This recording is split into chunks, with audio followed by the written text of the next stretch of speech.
Hello friends, welcome back to the my new video guys and my YouTube channel guys. Today fan we are going to talk about guys how to enable OTG connection in our Technophone device.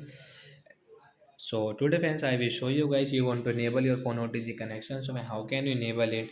So before starting video fan, first of all go and subscribe the channel guys, click the bell icon and like the video. So friends, now let's see how can we enable OTG connection. So friends, you will have to on guys your phone setting guys. After on phone setting guys, scroll it. Friends, you can see guys your more connection setting guys, tap here. Friends, again scroll. Friends, you can see guys your phone OTG connection guys. You can see this not connected with the OTG cable. So friends, ever so at 10 minutes and will turn off automatically. So guys, you can enable guys your phone OTG connection and you can use guys your OTG means you can use guys your pen drive with your phone.